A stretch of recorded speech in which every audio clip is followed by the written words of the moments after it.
everyone. Today I will be presenting about my inspirational Monet scene by me, Matilda Tan.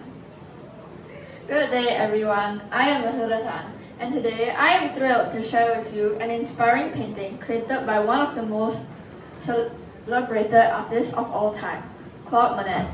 This painting was inspired by a famous quote that has captured the essence of the quote in a way that will surely leave you in awe.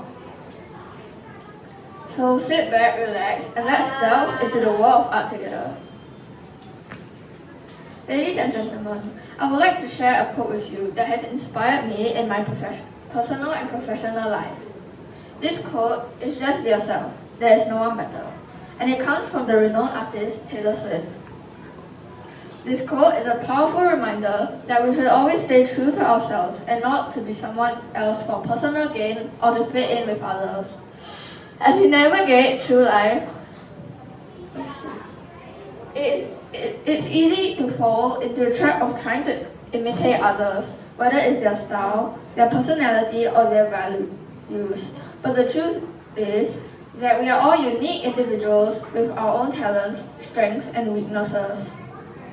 By embracing our authentic selves, we can cultivate a sense of self-confidence and self-worth that can make us achieve our goals and live a fulfilling life.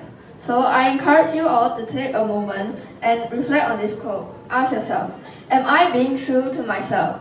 Am I living my life in a way that aligns with my values and beliefs? Remember, there is no one better than you, so embrace your uniqueness and let your light shine bright. Now I will share with you my experience in painting a beautiful landscape based on a picture I took while walking home.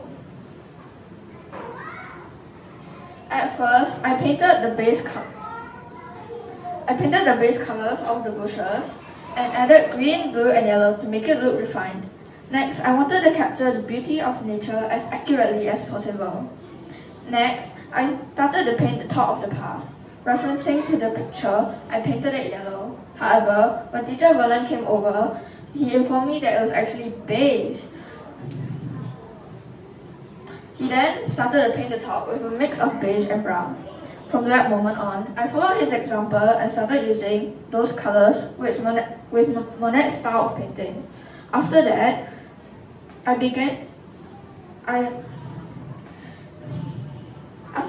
started on the panels on the railings. I began by using the same beige and brown again before. I realized that it's supposed to be a lighter shade. The following minutes, I used the beige that I mixed with white to make the panels. Of course, I used light shading and highlights to imitate the sunlight. And that was just the first week. As I took on the task of painting the shades of the floor, teacher Vernon skillfully applied the final touches to the bushes. His brushstrokes were delicate and meticulous, giving the bushes a lifelike appearance. With his work complete, I took it upon myself to refine the bushes further, ensuring that every detail was perfect. Once satisfied, I moved on to the railings, determined to apply the same level of precision that teacher had demonstrated. With each stroke of the brush, I brought the railings to life, knowing that next project it would be completed to the highest standards. During this third week of my project, I decided to stick to the plan I had written during my reflection on the first few weeks. I set a timer and followed the plan step by step, determined to make the most of my time and productive as possible. I started working. I found myself truly immersed in the project, in the zone, as you might say. I began by touching up the bushes and the shades on the ground, making sure every detail was perfect before moving on to the sky. It was a challenging task, but I was up for it and determined to make it a success before the last week. This painting, San Giorgio Maguire at Dusk, inspired me with its captivating sunset. I incorporated its beauty into the work of my own. The flower bushes from the garden of Monet also caught my attention. I sought to emulate their charm in my creation. I hold Monet in high esteem for his unwavering commitment to impressionism, a philosophy that encourages artists to express their perceptions of nature in a genuine and heartfelt way. Embrace your true self. Embrace your true self, for it is what sets you apart. Do not mimic someone else. Let your individuality start in a world full of sameness. It's easy to fall into a trap, but your uniqueness is priceless. So be true to yourself, don't adapt. You have strengths and talents that only you can bring.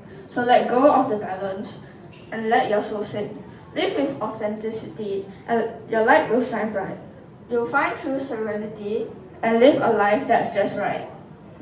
I have learned the true meaning of this poem and the quote, "Just be yourself, there is no one better." I will continue to live by this poem and the quote behind it forever and try not to compare myself with others anymore. I used to look at others and think, why can't I be smart like them, be great like them, be confident like them? Now I learn to be myself and not follow others, as I am my own person. I can make my own decisions and have the right to create my own path. I am not obliged to follow others. None of us are. In conclusion, the poem "Just Be Yourself, There Is No One Better" holds a powerful message to all of us that we should all strive to live by. Comparing ourselves to others only leads to self-doubt and insecurity. It is important to remember that we are all unique individuals with our own strengths and weaknesses. We have the right to create our own paths and make our own decisions without feeling obliged to follow others. Let us embrace our individuality and live our lives true to ourselves. Thank you.